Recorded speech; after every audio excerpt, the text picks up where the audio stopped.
Teacher, would you help me? Students with Crohn's disease and ulcerative colitis. Teacher's Guide. Dr. Alejandro Costaguta, Pediatric Gastroenterologist, Children's Hospital of Rosario. Inflammatory Bowel Disease Unit, Centenario Province Hospital, Santa Fe Province, Argentina. Dr. Fabiana Miele, Gastroenterologist, Pasteur Clinic, Neuquén. San Agustín Clinic, Neuquén. President and founder of Fundeccu, Argentina. Province of Neuquén, Argentina. Carl Jung said, "One looks back with appreciation to the brilliant teachers, but with gratitude to those who touched our human feelings." This guide was created for children and adolescents living with Crohn's disease or ulcerative colitis and who attend school every day. Teachers play a significant and valuable role in our children's lives, for they spend time with them during a unique life stage they will remember and cherish forever.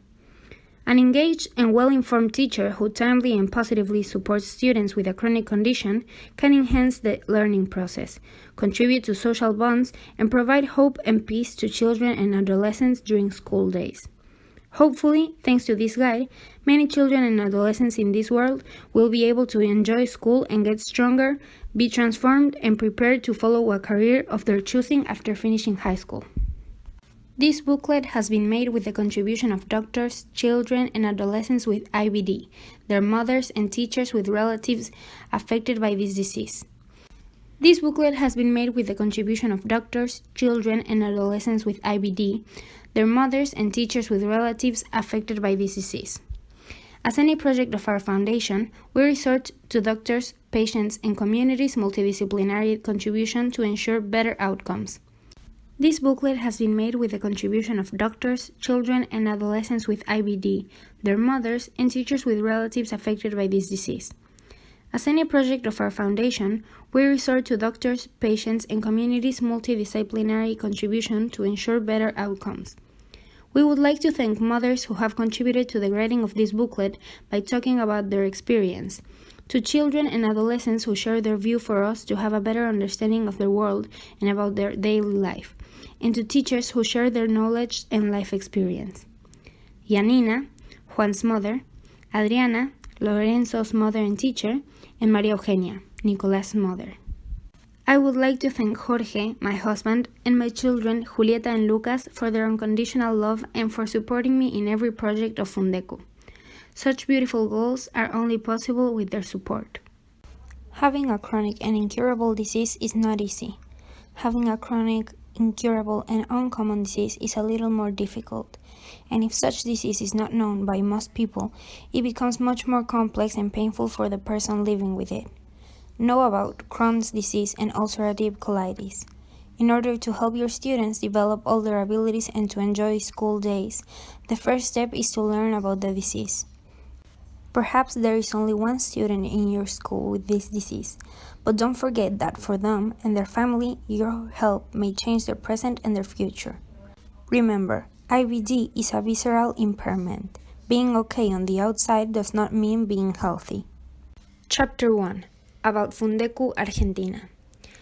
Mission. The purpose of our foundation is to promote and coordinate tasks of a team of healthcare providers and professionals from other areas to help patients with inflammatory bowel disease, IBD, and their family and social circle, providing non-profit healthcare and community frameworks. What does Fundeccu do? Organizes and coordinates a healthcare framework made up of a multidisciplinary team with healthcare providers and professionals of auxiliary disciplines to contribute to early diagnosis, treatment, and follow-up. Spreads information and creates social awareness. Manages and trains professionals for free. Keeps up to date with progress made on the field. Educates patients with IBD and their friends and family through educational seminars, telemedicine, web, leaflets, encouraging self-care. Provides phone services for administrative management. Has a community medicine bank. Promotes and coordinates support groups to engage patients in self-care. Protects the rights of patients. It promoted the enactment of Regulation Law 3004 that guarantees the right "no puedo esperar", I cannot wait, enabling people with the disease to use public and/or private restrooms and other benefits immediately. Background. Fundeccu was founded in 2000 in Neuquén province, Argentina. Spanish physicians' great work inspired the organization's founder, Dr. Fabiana Miele, to start what we know today as Fundeccu. Spanish colleagues were not only an inspiration, but they also contributed to, supported, and believed in this project since the beginning. Chapter 2. If you dare to teach, never stop learning. What is IBD? Crohn's disease and ulcerative colitis. In the following pages, we will refer to the disease as follows. IBD, inflammatory bowel disease. IBD is an incurable chronic condition, for now, which affects the digestive system. However, it can be adequately controlled with different treatments. IBD has a high social, work-related, sexual, and emotional impact on patients. When we talk about IBD, Crohn's disease and ulcerative colitis are included. Some less definite cases related to this disease are called indeterminate colitis.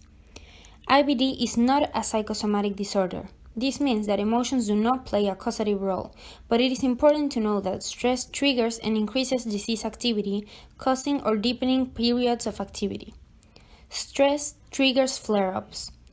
For children and adolescents, anxiety, sadness, and daily life worries cause stress, so all possible impacts should be considered and we should not underestimate any of them. When a patient is going through the following situations, you should pay attention: moving, birth of a sibling, family dysfunction, illness or death of a beloved person, a breakup, the beginning of the school year, exams, certain teachers or subjects they're afraid of, bullying, future medical analysis, aesthetical side effects of the drugs, etc. IBD is not an infectious disease, and therefore it is not contagious. IBD is an autoimmune disease like rheumatoid arthritis or psoriasis. Besides, there are genetic and environmental aspects involved in its development. So far, IBD is incurable, although it can be controlled through many treatment options allowing for a better and full life for the patient in most cases. IBD affects the digestive tract and sometimes it can be observed in other areas and produce joint pain, eye irritation, and skin injuries, among other things. IBD is known to show periods of symptoms and active disease, called flare-ups, and also show periods without symptoms, called remission. The period of time between them is variable and unpredictable. Men and women are equally affected by the disease. It can be observed at any age, but it is more common in people from 15 to 25 years old. Chapter 3. IBD course. IBD course varies and each case is different. In most cases, thanks to the different therapies available today, sustainable remission can be achieved. Sometimes, fortunately, a few ones, children need surgery when other methods fail to control their condition. This disease demands regular checkups and tests. In periods of active disease, the student will need changes in their diet and physical activity. In periods of remission, children live like any other kid their age. Chapter 4. Symptoms. Diarrhea. When talking about this condition, most diarrhea stools contain blood and are painful or cause abdominal cramps. Urgency to use the restroom. The rectum is the end of the large bowel and is usually affected in most cases, although not in all of them. When the rectum is irritated, swollen, or injured because of the disease, the patient feels the need of evacuation, even though there are no feces. That is why, many times, patients feel they need to use the restroom urgently and end up evacuating a small amount of mucus, blood, or even nothing at all. This makes the patient want to go to the bathroom frequently and produces the need of sitting in the toilet, because that brings relief, for they have abdominal and anal pain, and the feeling that they have not finished evacuating. Incontinence. Not being able to control evacuation and leaks are common because of rectum inflammation. Mucus in the stool. Many times patients feel the need of using the restroom urgently, but they only release mucus or a gelatin. Constipation. It is uncommon. It is observed in around 10% of the cases. Nausea or vomiting. During active disease periods, these symptoms may occur, but that does not mean the stomach is injured. Abdominal pain. Abdominal pain is very common and it may show different characteristics. Anemia and fatigue. Other symptoms. During active disease periods or when a flare-up is being reduced, patients can experience fever, general discomfort, decay, fatigue, weight loss, loss of appetite, and anemia. During active disease periods, patients may experience aphthous ulcers and mouth sores, which cause pain and may make it difficult to eat. All these things affect students' school performance because they experience not only physical discomfort, but after the flare-up, they also have to deal with fatigue, sleeping and appetite disorders, not to mention the psychological impact of hospitalization or invasive procedures. Growth delay may or may not occur in some children. It occurs due to different situations and it depends on the affected area of their digestive tract, the course of the disease, and the use of some medications, among others. Therefore, patients may be short, very thin, or have a late development of secondary sexual characteristics, like hair, voice change, mammary development, etc. During adolescence, they will develop later than their mates. Feeling like a child with classmates who already show signs of adolescence can cause anguish or low self-esteem. This should be taken into account. Non-digestive symptoms. IBD may cause symptoms beyond the digestive system because of immunological mechanisms. Most commonly involved organs are the following: joints, skin, eye, and liver. Joints. Joint pain is common when IBD flare-ups occur. Most common locations are big joints: knees, ankles, elbows, and wrists. Skin. Injuries may look like a sting and they are painful. Eyes. Patients may experience the so-called red eye, where the white part of the eye is irritated and is not infectious in this case. Liver. Liver involvement generally does not produce symptoms and only treating physicians will be able to detect it. Chapter 5. What is daily life like? Frequent checkups and tests. People with IBD require frequent checkups and must continuously undergo invasive tests at different intervals. Some of the most relevant tests are the following: blood test and colonoscopy. They need permanent daily medication. Blood tests are one of the most common exams. To have a colonoscopy performed, it is necessary to purge with laxatives the day before the test, and, to be honest, they are not tasty. A colonoscopy is a direct inside view of the bowel through a tube, endoscope, with an internal fiber optic camera that allows physicians to watch it in detail on a screen. Patients are sedated, therefore, children will not feel pain, but they will have to face the least pleasant part of the exam: preparation. This preparation includes taking a laxative that does not taste good the day before. Medications. Some medications suppress immunity. Some medications cause side effects such as growth delay. This is why patients may be shorter than their classmates. Drugs with the greatest impact on social and psychological aspects in patients with IBD are corticosteroids, for they cause unwanted aesthetical effects. For example, rounded face with fat cheeks called moon face, acne, facial or arm hair growth, stretch marks. Some crises need hospitalization. Surgery can be considered in some cases, but patients and their family are afraid of it. During flare-up periods, some food restrictions may be necessary. They suffer people's questioning because they look healthy on the outside.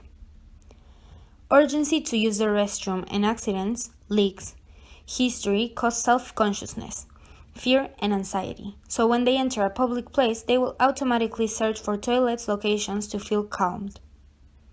Prior episodes of incontinency and accidents cause fear of their classmates noticing some disgusting smell around them. Therefore, they may use isolation as a mechanism to protect themselves. Chapter 6. Social impact in children and young men and women at school. Teachers, pay attention to social aspects at school. A person's life is strongly affected by this disease in all aspects. As it is a disease related to feces, farting, diarrhea, patients get embarrassed, and since they are children and adolescents, they need much help from adults in order to make their lives easier. In most situations, it is easier to make an excuse or isolating themselves than explaining that they have a disease related to diarrhea because of the possibility of mocking. You must notice rejection and mocking. Teachers must detect self-isolation or rejection by their classmates in order to quickly intervene and thus avoid psychological damage and social relationships breakup. Society unawareness produces rejection because of fear of catching the disease or getting involved in an embarrassing situation when helping these people. A timely intervention will change their future. Furthermore, they are questioned for asking to go to the toilet frequently and taking too long to come back. People often assume that they want to avoid their duties. And there's more. Menstrual cycle, sexuality, love. Have you thought about it? Childhood and adolescence are phases that involve people's intense formation and evolution, physical, emotional, intellectual, and moral development, which, as adults, we must support. We need to understand that these children are trying to figure out many things in a confusing and contradictory world, which is not adequately prepared for people who are different from the majority. In this world, which many times shows distorted values, different kinds of violence seem natural and people with special needs often cannot find a place for them. We should use every chance to talk about inclusion, bullying, solidarity, tolerance, and other topics in seminars. We should add that beyond these particular situations that happen to these students, there are others that happen to everyone, as the first period in girls, the onset of sexual characteristics in both sexes, and we cannot deny that children and adolescents also fall in love. Furthermore, social acceptance is extremely important at this age. The period may worsen IBD symptoms. So, not everything is about IBD. They also go through the same experiences as their mates. Girls have their period, and some of them may feel worsened IBD symptoms during those days. In pre-adolescence phase, physical changes start, such as hair growth, for boys changing, mammary development in girls, and this also leads to emotional changes which should not be underestimated. Children and adolescents also fall in love, get disappointed, fall out of love, and fall in love again, and some other times their love is not corresponded. This is not an insignificant subject, since heartbreaks can cause deep sadness and lead to an increased severity in IBD flare-ups. Chapter 7. How can school help? Children and adolescents spend a lot of time at school and a lot more if they attend full-day classes. Not everything will be prepared for meeting the needs of a student with a rare condition who will surely be the only one in his or her school. For this reason, we must provide information to schools and tools for students with IBD to be able to enjoy their school year and to prevent classes from becoming an unpleasant challenge. Students should love their school, should enjoy going every day, entering the classroom and socializing with their friends and teachers, and enjoy this memorable phase. Adults, in this case teachers, must ensure they achieve this. How can I help? As a teacher.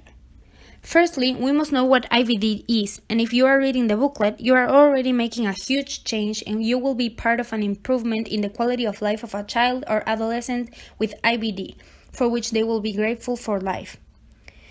Meeting with their parents, first without the student. This should be determined on a case-by-case basis. Recommendations for the meeting. Elementary school. A recommendable way to address this meeting and which may benefit students is to coordinate a meeting with their teacher, the principal, and the psychopedagogical department. It is important that physical education teachers and other subject teachers participate to know what they can do to help the child. High school. In this case, the adolescent has too many teachers, and the principal in charge may choose the number and the most adequate people from the teaching staff. After this meeting, educational staff should gather to plan strategies to help the student. These strategies should be re-evaluated over time according to results and adjusted to students' needs as required. When necessary, teachers will meet again with parents or the student to keep the situation up to date. Every teacher should know that in certain classrooms there is a child who requires special care. It means that in case of absence of the regular teacher, everything should be prepared by communicating with the educational staff. Every special subject teacher, gymnastics, art, music, etc., should be included and informed. What does this meeting provide? Firstly, it allows us to know specific aspects of the student's condition and their individual case. Thanks to this meeting, we can have an overview of how parents are facing their child's condition. They may leave it as a huge tragedy or face it with strength and in a mature way. There are many ways to face the situation. You can notice victimization, overprotection, excessive fear, embarrassment, or denial. It also helps knowing whether they call things for their name, among other things. It enables us to know the emotional characteristics of students, personality traits from their parents' point of view, which help to pave the way. Knowing about their fears, likes, their daily life, the tests they must undergo, their medication, and many more significant data in order to strengthen their development capacities. Why is it important for us to obtain this information? As in all developmental areas of our children, we, as parents, pass to our children the way we handle difficult situations. If parents react with acceptance and strength, the child or adolescent is more likely to react in the same way. We are their role model and they copy our attitude to life. Knowing parents' context is essential to help the student. If there is a mother-father dysfunctional team, everything is easier at a school. If a child lives in a hostile environment, family is fragmented, fighting, or if someone is absent, the student will need even more support. Knowing their relationship with their siblings, if any, who may also be allies in this school aid depending on their age. Meeting with the student. It must be approved by their parents and we should agree with them its developmental and the date when it will take place and whether only teachers will attend or if parents will be present as well. Students must know that the teaching staff will handle the situation with absolute discretion. We must gain the students' trust. Children should know for sure that, for example, if they get dirty, teachers will help them, respect them, and handle the event with discretion so that no other classmate notices it. Restrooms should be available anytime they need, ensuring their absence is not noticed by their mates. They should never be questioned in class about their need to use the restroom. It would only make them more uncomfortable and embarrassed. Additionally, such a delay may cause a humiliating accident. When dealing with children, you can establish teacher-student secret codes to indicate, for example, when they have urgency, and the teacher may ask them to do a task which allows students to leave the classroom without their mates, knowing they went to the toilet, or to use another way of communication.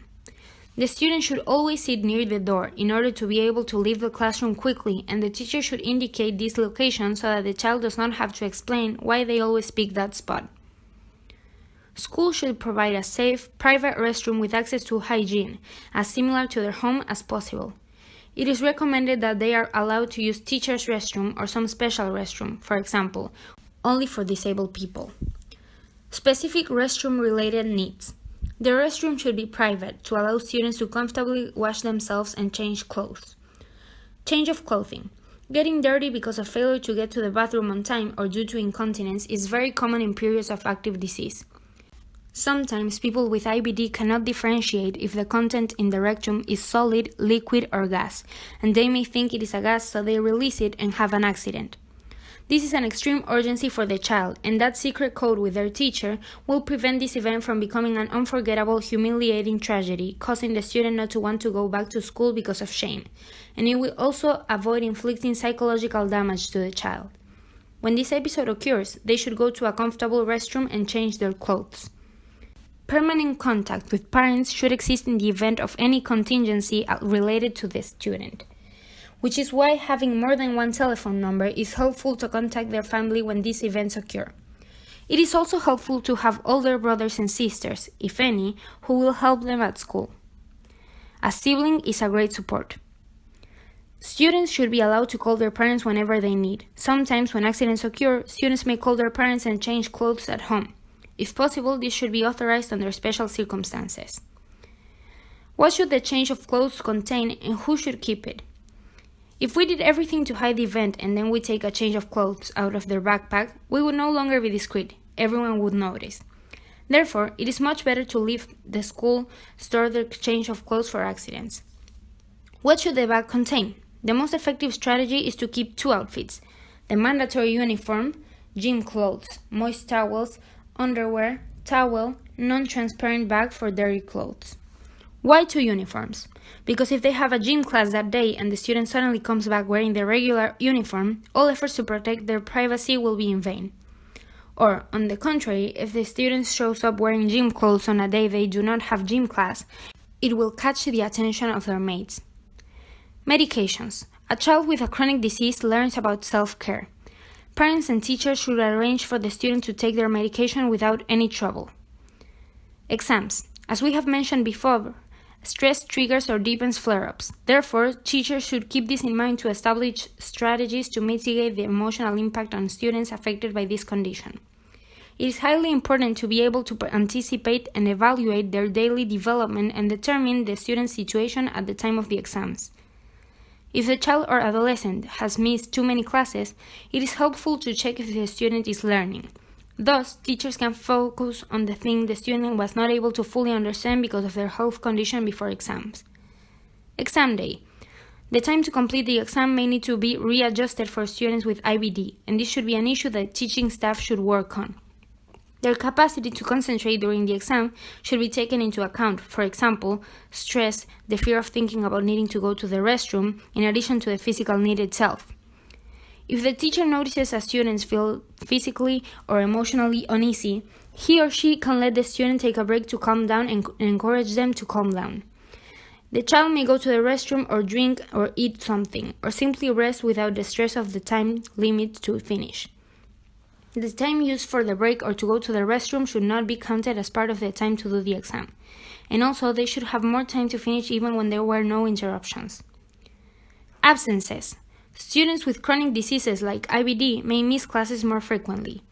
This occurs during periods of active disease because of medical visits or tests. We should also consider absence due to hospitalizations, which may last several days, and the time to recover from them. Hospitalizations may be due to active disease, or they may be brief, such as the ones to perform tests or also for surgery. How can we help regarding absences? Institutional support. The first and most important requirement is determination, because if you are willing, you can do anything. If the school and the student's family think the child will have to miss too many classes that year, it would be convenient to create a plan of action in advance and not to wait until they lose valuable time hard to get back. This way, the student will be able to keep up with academic goals. They could have a support teacher or tutor at home or during hospitalization if they last long. Establishing a daily mechanism for sending homework. Nowadays, there are a lot of resources available to communicate easily. For instance, email, WhatsApp pictures, tutorial videos made by a teacher or classmate from which we should not expect high quality but which convey information in a clear and simple way. We should use technological advances to help these students. Even video chat is a valuable tool for the teacher to answer questions and clear doubts about some specific topics. Home or hospital visits from teachers and classmates. These visits should be agreed by teachers, parents, and the student. Visits may be also as academic help and will strengthen the students' social bonds. Special care measures. Some students need special medical treatment. These medications called immunosuppressors or immunomodulators and biologic agents may suppress immunity and therefore certain measures should be taken. As a result, people with IBD require a special vaccination plan. For this reason, we should also protect them from potential unnecessary infections. If a classmate has a fever, cough, or any other infection, the student should not be in touch with him or her, if possible. They should not be sitting next to each other, and they should remain apart until the child gets better. Encourage parents not to send children to school when they are sick. Teach children in class and parents not to share glasses, bottles, or lollipops. Reinforce the concept in class and develop a good habit for sneezing. Avoid tiny and unventilated spaces when children are more likely to catch respiratory diseases.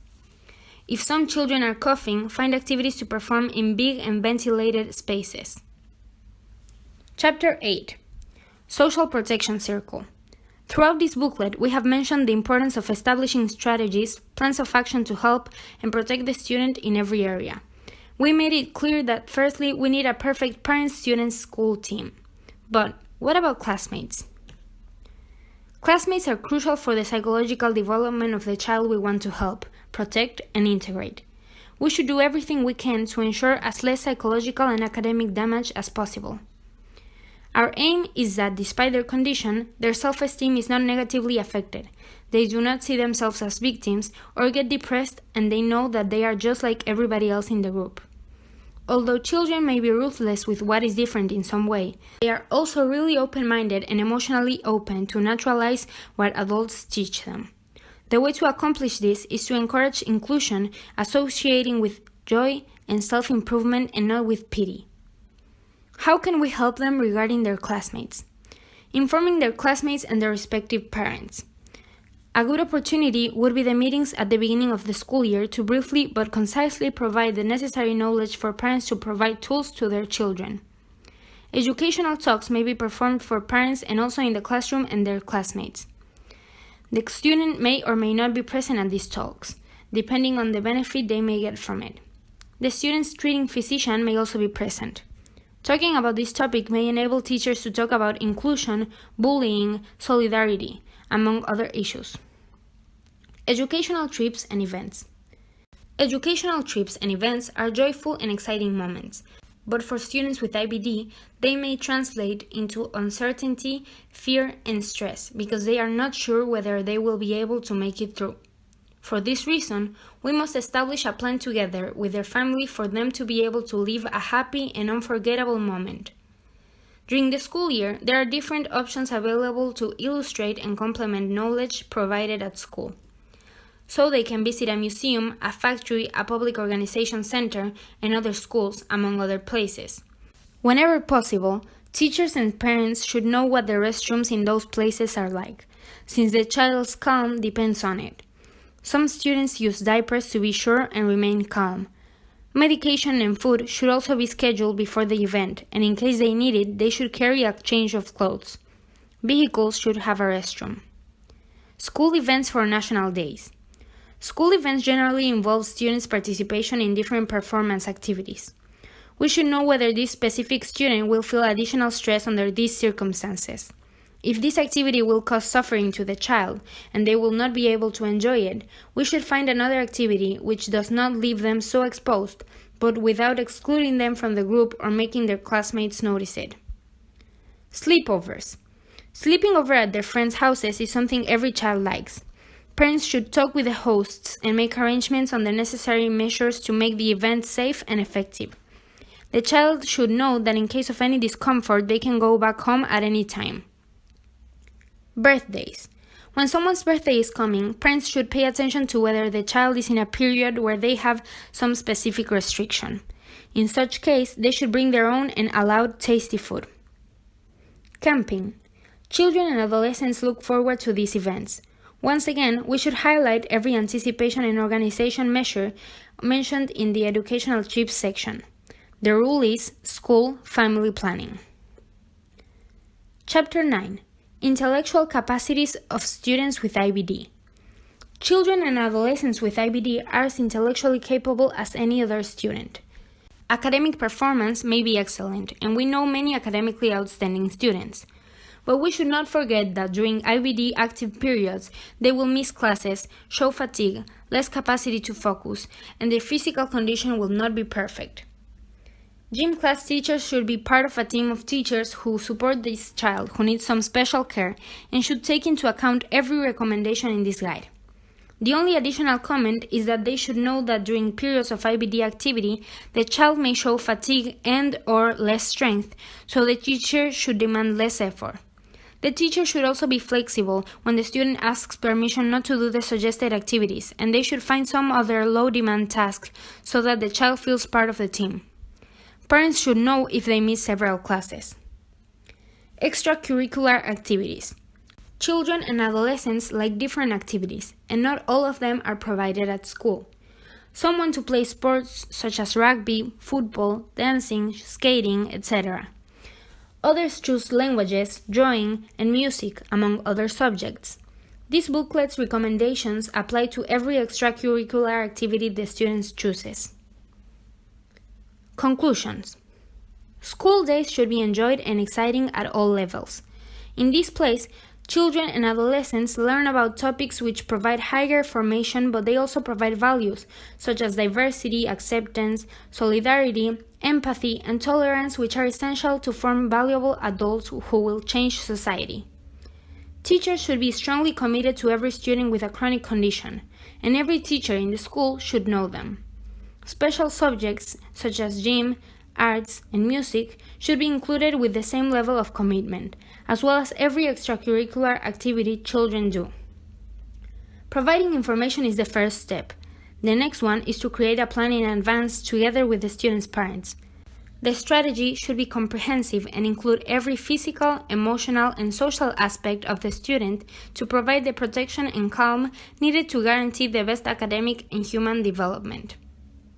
For more useful information, please visit www.fundeccu.com.ar, Twitter @Fundeccu, Facebook Fundación Crohn-Q Neuquén, Argentina. Teacher, if one of your students has IBD, we want you to know that a wonderful book has been written in Chile, which allows children to understand Crohn's disease and ulcerative colitis. With their approval, we offer this valuable guide. This is my dragon. How to live with an inflammatory bowel disease. Este es mi dragón. Cómo vivir con una enfermedad intestinal inflamatoria. This booklet is for free and it can also be downloaded online by following a link. Available once again at www.fundeccu.com.ar.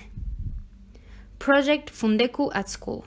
If you are a teacher or a school principal and you want guidance for your team, you just have to send your application through our website. Complete the form and our professionals will answer back. Training material. Download the information leaflet from our website. This was Teacher, Would You Help Me? Students with Crohn's disease and ulcerative colitis. Teacher's Guide.